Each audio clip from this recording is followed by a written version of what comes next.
טימותי איתנו? יכול לראות. כן, אני נמצא פה. שלום לך, שלום טימותי. מה קורה? בסדר גמור, איך אתה? אני מעולה. יופי. נתחיל? כן, יאללה, בכיף. אוקיי, בוא תספר לי בעצם על ההתחלה, לפני אירוויזיון הילדים. מתי התחלת לשיר, ואיך הגעת נקרא לזה, לוועדה, כאילו, איך הם שמעו עליך? אז בעצם אני שר גיל מאוד קטן, ואני פשוט הייתי בהרבה מאוד תחרויות בארץ ובחו"ל, בהרבה פרויקטים מאוד גדולים, כמו בארץ זה היה להיות כוכב, משפחה בהופעה, זה פרויקטים בטלוויזיה שהיו, בחו"ל זה היה The Voice רוסיה, The Voice אוקראינה, הייתי במחזמר בילי אליוט בארץ, וזה דברים שהם פרויקטים מאוד מאוד גדולים, ויצא ככה שפשוט הכירו אותי בסביבה של איך לקרוא לזה, שואו ביזנס בישראל, פשוט הכירו אותי, את השם שלי שמעו כל הזמן,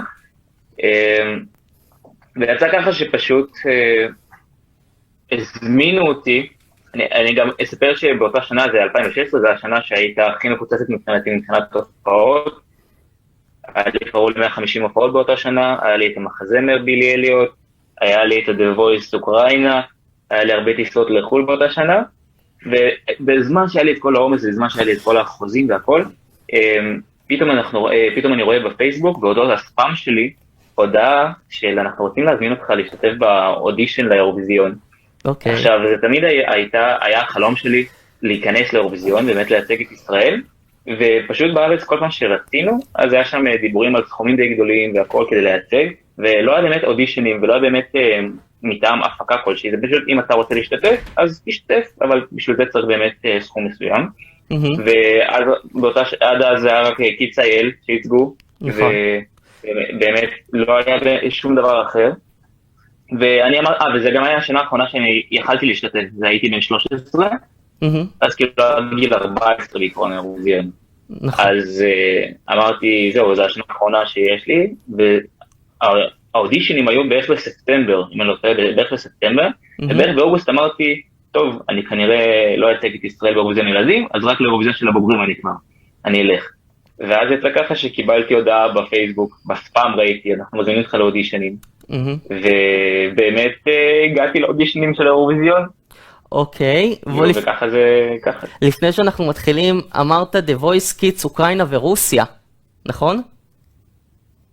נכון, כן. בוא, אני רוצה לשמוע את הדעה שלך על זה, על הפורמטים האלה, איך הם עזרו לך, ואם צריך שיהיה אותם בארץ? אני חושב שפשוט, למה, כאילו כל פעם שואלים אותי למה לא הלכתי ל-The Voice ישראל, ואז התשובה שלי תמיד אותה תשובה, זה בערך התשובה כי שם היה The Voice ילדים, The Voice Kids, ובארץ אין את הדבר הזה, ותמיד היה בארץ רק את בית ספר למוזיקה. בית ספר למוזיקה זה פורמט די אחר, כאילו פשוט דברים שונים לגמרי. נכון. ופשוט אני חושב שפשוט הפרויקטים האלה נתנו לי חשיפה בגיל מאוד צעיר לקהל מאוד רחב. ונגיד בסטטיסטיקה ברוסיה, זה ש-The Voice ילדים הוא יותר מוצלח מה-The Voice של הבוגרים. כאילו באמת יש יותר צופים, באמת יש יותר לייקים ביוטיוב, באמת הכל, כאילו הרבה מאוד סרטונים מגיעים לעשרות מיליונים של צפיות, זה לא משהו שהוא רגיל כאילו לאנשים מבוגרים בכללי, לקליפים של מפורסמים.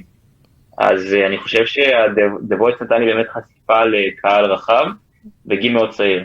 ובארץ זה חסר, כי הרבה ילדים רוצים לפרוץ, ומחכים לגיל מסוים כדי להגיע לכוכבה, לאקס פקטור, דברים כאלה. אז כן.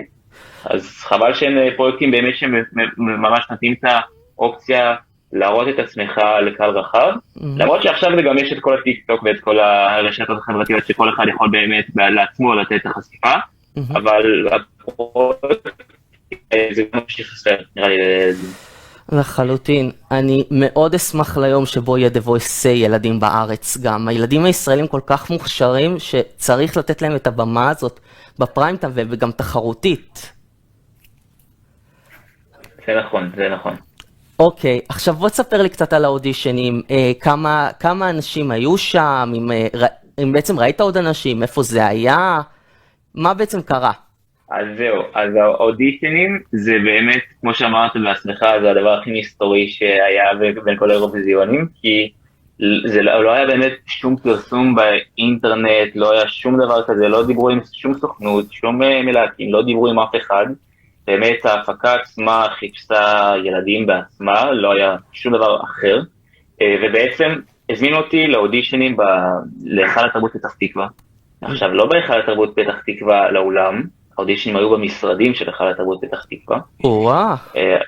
כן, ושם הגיעו מלא אנשים שאני מכיר מפרויקטים אחרים שעשיתי גם בחו"ל וגם בארץ, הרבה ילדים, בנות, בנים, ובעצם, אם אני לא טועה, היינו צריכים להכין, כמו שבכל פרויקט מבקשים להכין 2 שירים, הכנתי 2 שירים, עברתי לשלב הבא, והיום אודישנים זה משהו שאני חייב לציין, היה ביום אחד, לא היה כמה שלבים לאורך שבוע, שבועיים, לא, זה היה ביום אחד, כל האודישנים. אוקיי. הגעתי לשם בערך ב-2, ב-1, וסיימתי בערך בשעה 10, 11, ואז זה היה את השלב הראשון שכל אחד שר 2 שירים, סבבה, היה כל המלהקים ישבו בשולחן ממול, כל המפיקים, ואז היה את השלב השני, בשלב השני אמרו ללמוד שיר מסוים, אז מי ששר את השיר הזה, כאילו, אני לא זוכר גם איזה שיר, אבל היה שיר שכולם היו צריכים לשיר, ואז בדקו מי שר אותו הכי נחמד, איך כל אחד שר, ואז היה את השלב השלישי של המאצ'ינג. מה זאת אומרת? מאצ'ינג זה בעצם החיבור של כאילו 2 אנשים, גם בסדרות יש את הדבר הזה, גם באודישן לסדרות, בעצם לוקחים 2 אנשים, 2 דמויות או אנשים, שרוצים להתאים ביניהם ובודקים איך הם מתאימים. ובעצם כבר אז היה ידיעה אצל המפיקים שהם רוצים להוציא דואט, הם רצו דואט לעשות באירוויזיון, ואחר כך התגלה לי, כאילו אחרי זה המפיקה כשהיא דיברה איתי, שעל האודישן הראשון שעשיתי, שהשארתי את 2 שירים, אז אמרו שאותו אנחנו בטוח לוקחים, ואז לקראת המאצ'ינג, אז הם פשוט חיפשו לי מישהי מתאימה, שבעצם תתאים כאילו מבחינת ההרמוניה, מבחינת הלוק, מבחינת הכל, שאנחנו נהיה, כאילו שיראה טוב במצלמה, שיראה טוב, שישמע טוב, ובעצם... כמה מאצ'ינג רצית? כמה היו כאלה? אז בעצם לא, פשוט כל האנשים שיעברו לשלב האחרון של המאצ'ינג, עומדים באותו חדר, ואז פשוט יש שיר מסוים שאמרו לנו גם ללמוד לשלב האחרון, ופשוט כל פעם, כאילו אני עומד מקדימה, כאילו אומרים כזה, תקים אותי בו קדימה, ומישהי מזמינים מישהי, ואז מחליפים את המישהי, ואז נגיד מחליפים אותי, אבל שרתי הרבה מאוד פעמים, אני לא זוכר טוב ל-12-13 פעמים, כאילו אני, יש שם עוד כמה בנים ששרו עם בנות אחרות, אבל כאילו אני נגיד שרתי טוב ל-12-13 פעמים, וזהו, ונגיד אותי ואת שירה ביחד עם שירה פריימן ששרנו, אז את הדואט שלנו, כאילו הקשיבו לו 2 או 3 אני לא טועה, זה אותו שיר, וזה היה מעניין לראות.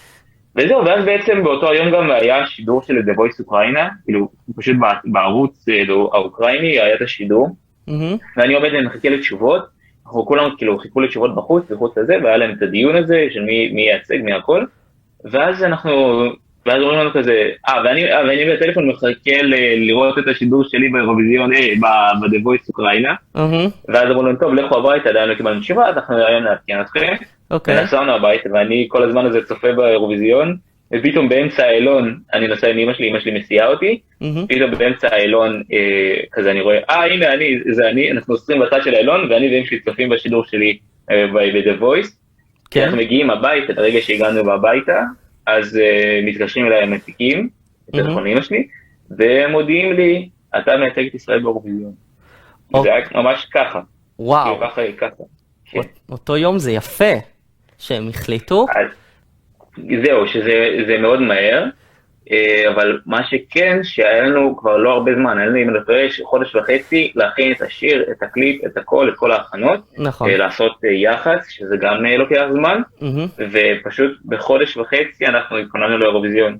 נכון, אז בוא תספר לי קצת את התהליך, את שירה הכרת לפני בעצם, או שהכרתם שם, ונפגשתם ישר למחרת ולהתחיל לעבוד על הכל? אז בערך כן, כאילו, אני לא הכרתי אותה אישית, אני רק שמעתי שהייתה בבית ספר למוזיקה, ולא באמת, אני אף פעם לא באמת ראיתי את התוכנית בית ספר למוזיקה, אבל כן, אני פשוט הכרתי אותה איכשהו, אני לא זוכר איך, פשוט הכרתי. ואז נפגשנו ביום למחרת באולפן של מפיק דור, לא זוכר מה שם המשפחה שלו? דור דניאל? נראה לי דור דניאל, נכון? דור דניאל. אז הוא בעצם נפגשנו באולפן שלו, והיינו בשיחת וידאו עם נועם חורב, שכתב את המילים לשיר, ובעצם שאלו אותנו מה אתם רוצים לשיר, איזה סגנון, על מה אתם רוצים.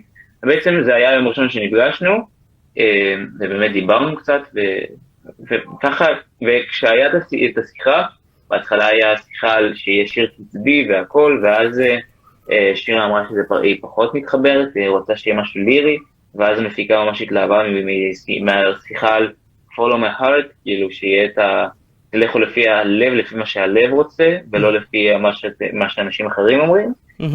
ובאמת, ככה נולד השיר. ואחרי איזה שבוע, שולחים לנו את השיר, ואומרים, מחר אתם צריכים לדעת אותו בעל פה, ואז התחלנו להתאמן בעצם על השיר. אוקיי. אז בעצם זה איתכם בשיתוף פעולה, אבל היה מראש את הדיבור על שפות השיר, כמו שהיה עם קיץ אייל, כאילו איזה שפות לשים, וזהו שמראש אנגלית עברית. אז לא היה כאן שום דבר, כאילו לא היה את השיחה של האנגלית, היה פשוט מההגדרה של האירוויזיון, היה את השיחה שבאירוויזיון אתה חייב לשיר באירוויזיון ילדים, אתה חייב לשיר בשפה שלך, נכון. וגם להוסיף שם אנגלית. עכשיו יש שם גם משהו מוגזם של כמה אחוז אתה יכול לשיר באנגלית. 35%. זהו, אז אצלנו זה היה קצת פחות מן לא טועה, ופשוט היה ממש מילה בדקו כאילו כמה יש מילים בשיר וכמה אחוז הם מהשיר, אז ככה שגם יקרו את השיר, נגיד בגלל זה, לא יודע אם אתם זוכרים, במילים שלי, אז בחלק שלי בהתחלה היה בית בעברית, רגע פזמון שמתחיל 2 שורות באנגלית, ואז 3 שורות בעברית. וכל זה בגלל המשחקים של 35% של המילים באנגלית. אז זהו, לא באמת השראה מקיץ אייל, היה נטו, כאילו משהו מחדש, כאילו משהו שהוא רק שלנו, רק של הדואט. הבנתי. ואתה ושירה התחברתם לשיר מהפעם הראשונה, או שהיה לכם קצת קשה? לא, התחברנו לשיר מאוד, והוא היה גם נשמע ממש אחרת בהתחלה, הוא היה נשמע כאילו בהפקה שלו, כל הפליי וכל זה היה נשמע ממש שונה ממה שהוא עכשיו, ואני יכול להגיד גם שלא מזמן עסקתי בדרכים עקיפות, לא בדרכים עקיפות, דיברתי עם המפיקה והכל, והעסקתי את הפלייבק, והקלטתי מחדש את השיר, פשוט בסולם קצת אחר, כי בכל זאת התבגרתי והכל שלי קצת השתנה. כן, אז אני יכול להיות הוציא את זה כקאבר, זה השיר שבתכלס כתבו לנו, אבל כן, אני כנראה הוציא את זה גם ליוטיוב, ואני באמת אפרסם את זה, כי השיר הוא ממש נחמד, הוא ממש אחלה, ואני חושב שהשיר הוא ממש יפה, כאילו באמת השיר נשמע טוב, ופשוט, כאילו אז היה ממש הכנות ממש ממש ממש מהירות, לא באמת הספקנו לתת את כל כולנו בשיר, ויכלנו לתת עוד יותר דברים, והמנגינה השתנתה לאורך החזרות, שינו קצת הקלטות ודברים כאלה, אבל הכל, זה היה מרוץ נגד הזמן, בוא נגיד ככה, כי היה לנו ממש הרבה דברים שם. בוא תספר לי על משהו שאתה זוכר בעיקר מהחזרות, משהו שמאוד זכור לך, אולי הריקוד, הקליפ, אני זוכר שמה שאנחנו עשינו עליו בעיקר חזרות, היה את הבמאי משה קפטן, שהוא באמת עבד איתנו על מרבית ההופעה, והיה מאוד חשוב שישראל היא כל הזמן, המבטים שלנו היו לעבר המצלמות, כל הזמן. אני נקטעתי? שומעים אותי? כן, הכל בסדר. אוקיי. מעולה, אז בעצם, אז באמת עבדנו ממש על מצלמות והכל, כאילו באמת לראות מבטים, לאן מסתכלים, וכל שנייה ממש בדיוק של שניות, וגם בחזרות, כשהיינו במלטה, אז זה העיקר שהיה מהחזרות, לא היה חזרות על הבמה, לא, פחות חשבנו על השירה, כי באמת השירה הייתה כבר מדויקת, וידענו בדיוק מה אנחנו עושים, עבדנו על זה הרבה זמן, אבל כן היה את העניין של המצלמות, באמת היה לנו יותר חזרות משאר המתמודדים, כי המפיקים הישראלים, משה קפטן, טלי אשכולי, שהייתה המפיקה הראשית של האירוויזיון, שלא מזמן גם הפיקה את מיס יוניברס באילת, מפיקה ענקית. נכון. אז מאוד היה חשוב להם שבאמת כל העניין של המצלמות, שבאמת אנחנו ניתן את המקסימום בכל העניין הזה. ככה שזה הדבר העיקרי שהיה לנו עבודה עליו. ממש כאילו, הרגע שאני הולך, מהרגע שסיימתי את הבית שלי, עד הרגע שאני הולך לשירה, איך אני מסתכל לאיזה מצלמה, בזמן שאנחנו שומעים עם שירה לאיזה מצלמה אנחנו מסתכלים. היה מבטים ותנועות שהשתנו בגלל הבמה, כי הבמה לא הייתה בדיוק כמו שתכננו אותה, ומלא דברים שהשתבשו ולא השתבשו והכל, ובסוף יצא כמו שיצא. יופי, אז בואו נדבר קצת על ההגעה למלטה, המפגש עם העיתונאים, אפילו משלחות אחרות, התחברתם למישהו? כל הפרה, המופע. אז אני יכול להגיד שהיו כמה זמרים שאני כבר הכרתי מפרויקטים קודמים, למשל סשה מינונו כשהיה מבלרוס, אז אני הכרתי אותו מלפני זה. היה מרוסיה את 4 בנות, ששתיים מהם הכרתי כבר מפרויקטים אחרים. היה מישהי גאיה קאוקי, שנצחה באירוויזיון ילדים ב-2012, או 13, עבור מלטה. נכון. כן, אז אני הכרתי אותה לפני זה, וגם את דסטני שניצחה עבור מלטה והביאה את מלטה כאילו לשם, אז גם כאילו, אני הכרתי שם מלא אנשים כבר, אז כאילו, אני פשוט, זה היה לי ממש נוח להכיר, וגם היו הרבה אנשים, ספציפית בשנה שלנו, היה הרבה דוברי רוסית גם, ואני דובר רוסית. אז היה גם חיבור די מהיר להרבה מאוד אנשים, וגם למשלחות אחרות היה הרבה רקדנים, למשל לבלרוס, לאנשים אחרים, אז זה היה רקדנים, ככה שהיה ממש תמיד חברה גדולה. גם לך וגם... התחלת ההגעה שלנו למלטה, אז גם לי וגם לשירה, אני יכול להגיד פשוט שלמשל עם הדוברי רוסית, לשירה היה פחות, לא עניין, פשוט פחות אפשרות לדבר, כי דוברי רוסית, בעיקר דוברי רוסית, והאנגלית שלהם לא משהו, אני ניסיתי לערב, אבל בסוף שירה התייאשה, ויותר דיברה עם הדוברי אנגלית. אני מבין אותה לגמרי, כי גם אני הייתי מתייאש אם הייתי מנסה לדבר, והם לא יכולים לדבר איתי חזרה. כי לשירה יש אנגלית מעולה, ולהם פחות, אז זה היה סיפור כזה. אבל מצד שני, גם אנחנו תמיד הלכנו ביחד, ותמיד היה לנו את המטרה שלה, לצאת מהבלון ביחד, להיות ברחובות ביחד, וכן, בכל זאת דואט והכל. ובמלון אנחנו גם בדקנו לוקים כל הזמן לפני יציאה מהמלון, מה אנחנו לובשים עכשיו כדי שיתאים ביחד, לחזרות, לשטיח האדום, לפשוט יציאה למסעדה, דברים כאלה. וזה דברים כבר מאחורי הקלעים קצת של האירוויזיון. ואני יכול להגיד שיש דבר שאנחנו מאוד תכננו עליו באירוויזיון עצמו, זה משהו שלא קרה בסוף, אני אספר גם זה משהו שמעניין, שלא כולם ממש, אף אחד לא יודע על זה נראה לי. בעצם האולם עצמו במלטה, זה אולם של מופעי אופרה, אם אני לא טועה, מופעי אופרה ומופעים קלאסיים, ואולם בנוי מתחת לאדמה, וזה אולם ממש עתיק, כאילו האבנים שהמסביב הן עתיקות, וממש אפשר לראות את זה גם בסרטונים, יש שם מסביב אבנים, כאילו שזה כמו קוטל כזה, משהו כזה. ובגלל זה היה צריך כל הזמן להברר, כי כל הפנסים וכל המנורות הן מתחממות ממש מהר, ויש סכנה להתפוצצות שלהם ושרפה במקום, אז תמיד היה צריך קירור תמידים במקום ומזגנים, כאילו מזגנים שעובדים ממש חזק. אוקיי. והתקינו מזגנים והוציאו כיסאות מהזה בשביל לבנות את הבמה ולבנות כאילו שהאנשים יכולו לעמוד, ובגלל שהיה גם מלא אנשים וגם מנורות והכל, וצריך מלא מזגנים, והתכנון שלנו, של ישראל, היה באירוויזיון שיהיה לנו עשן כבד על הבמה. בעצם עשן שכאילו הוא ממש מתפרס על כל הבמה, וכאילו זה נראה כאילו אנחנו שתים על העננים. אבל ברגע שהגענו לשם, ברגע שהדלקנו את העשן כבד, העשן כבד היה בכל האולם, ולא על הרצפה, הוא היה פשוט ברחבי כל האולם. כמו עשן רגיל, פשוט עשן כבד, וזה אומר שלא רואים כלום דרכו, והמצלמות לא צילמו כלום. ואז עכשיו זה עולה כסף כל הדבר הזה, וזה היה תכנונים מראש, בספרקם, אבל היה תכנונים מראש ודברים כאלה, ואנחנו אומרים, אבל תקשיב, אנחנו תכננו אתכם ודיברנו אתכם, ובסוף לא יסתדר, כמו שאפשר לראות, לא יסתדר עם העשן כבד, כי המזגנים פשוט העיפו את העשן כבד למעלה, פשוט משכו אותו לעבר המזגנים. זהו. אוקיי, אז בוא נגיע אמרנו, רגע, המפגש עם העיתונאים היה בסדר? היו שם... כן, אז העיתונאים תמיד דיברו באנגלית, והיה לי תמיד הרבה מה להגיד, ככה שתמיד, רוב הזמן אני דיברתי, ולפעמים גם שאלו את שירה, ואני עניתי במקומה, אבל היה תמיד עיתונאים שדיברו איתנו, וזה היה מגניב. תמיד כל הזמן עיתונאים באים אחריך. אוקיי, ובוא נגיע להופעה עצמה. איך היה, מה אתה זוכר מהגרין רום? גם חשוב לציין שאתם הייתם בשנה היחידה של אירוויזיון הילדים, שההצבעה הייתה רק של שופטים ושלא היה קהל נכון, בבית, בניגוד נכון. למגמה של היום.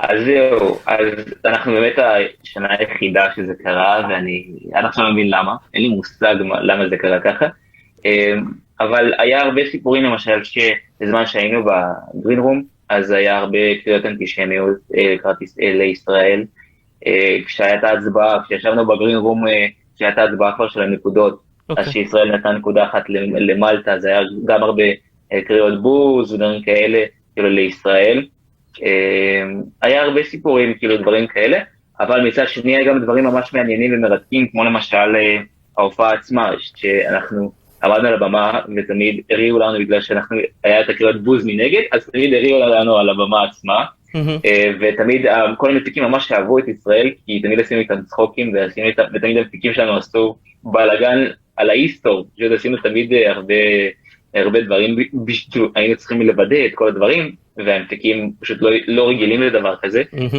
אז יצא שהם תמיד הכירו אותנו מאוד טוב, והם פשוט ידעו שישראל מגיעים, אבל כן, הייתה הופעה באמת אני אישית, בעיקרון ההופעה הגורלית, זו הייתה הופעה גנרלית, על ההופעה הגנרלית נותנים את הנקודות של השופטים, וההופעה בלייב, זה ההופעה שכבר פשוט מופיעים ונהנים והכל. אתה יודע אם גם השופטים שהיו באולם הצביעו בגנרלית, או שהם הצביעו בלייב? השופטים שישבו באולם. הם הצביעו בלייב, אבל הם היו גם בגנרלית, אבל הם הצביעו בלייב, הם ספציפית הצביעו בלייב, ואני אישית דאגתי יותר מהלייב מאשר מההופעה הגנרלית, למרות שההופעה הגנרלית יותר חשובה, כי אמרתי, הנה, אני על האירוויזיון, כאילו זה הפעם האחרונה שאני על הבמה, וזה משהו שמראים לכל העולם, והיה את הלחץ הזה, כדי לייצג את ישראל בכבוד, אבל בסך הכל ההופעה הייתה ממש בסדר, ועשינו את כל מה שהיה נדרש מאיתנו, וזהו. אתה מרוצה מהתוצאה שלכם? מהתוצאה קצת פחות, ואני יודע שיכולנו להביא משהו יותר גבוה. אני לא יודע להגיד למה זה קרה. אני יכול לחשוב אולי שבאותה שנה היה יותר מדי שירים ליריים, אז כאילו ישבו בין שירים ליריים לליריים, וכל מי שהיה על שירים שהם היו קצת יותר מליריים, למשל של ארמניה, טרבר, או למשל של בלרוס, של כל השירים האלה, אז באמת הם נתנו כאילו משהו אחר, אז אני חושב שיכולנו גם להביא, אם היינו מביאים נגיד שיר תצבי, אז זה יכול אולי להביא לתוצאות גבוהות יותר, אבל כן, השיר הזה מאוד, אני מאוד מודה גם לדור דניאל וגם לנועם חורב על השיר שהם יצרו, המפיקה טלי אשכולי לבמאי, משה קפטן, באמת הייתה הפקה מדהימה, ודלית כהנא, שהייתה עבדה איתנו על השירה, שזו הייתה מורה שלנו לפיתוח קול, ובאמת כאילו עשינו את המקסימום, מה שנדרש לתנו, עשינו את הכל. אוקיי, אז שלוש שאלות מהירות. מי היה הפייבוריט שלכם בשנה הזאת, שלך ושל שירה? האם אתה ושירה עדיין בקשר, ומה אתה עושה היום? אז הפייבוריט שלי ספציפית, אני לא יודע מה של שירה, אבל שלי היה של רוסיה וארמניה, פשוט היה שיר מאוד יפה לרוסיה, אני ממש אהבתי. אם אני ושירה עדיין בקשר, כרגע לא, אנחנו לא מדברים כרגע. דיברנו אחרי האירוויזיון תקופה, אבל כרגע אנחנו לא מדברים, גם כי אנחנו מדברים רחוק, וכרגע אני נמצא בפתח של פרויקטים חדשים ומעניינים בטירוף, כרגע אני לא יכול לפרט יותר מדי, אבל כן, אם אני אכנס, אז כנראה שכולכם תשמעו, אז בואו נקווה, כן, זה משהו מאוד גדול. כן, אז כרגע זה מה שקורה לי. אוקיי, יש לך איזה משהו להוסיף שלא דיברנו עליו? משהו שעל האירוויזיון עצמו לא, אבל כן אני אשמח להגיד שעכשיו אני מתחיל פרויקט חדש, טימותי סניקוב גרוב, שזה בעצם הופעות סולו שלי, רצף של הופעות, כמו סדרה של הופעות, פעם בחודש, שבאמת כל הופעה זה סגנון אחר של הופעה, זה סטייל שונה של מוזיקה, אני אשמח שתבואו, תעקבו אחריי ברשתות חברתיות, כן, ואז תראו את הכל, ולגבי האירוויזיון אני באמת מקווה שישראל לא תופיע באירוויזיון של הילדים, ובאמת שיהיו ייצוגים מעניינים ומטורפים בשנים הבאות. אוקיי, תודה רבה לטימותי סניקוב, חצי מהצוות שייצג אותנו באירוויזיון ב-2016. תודה רבה. עם Follow My Art.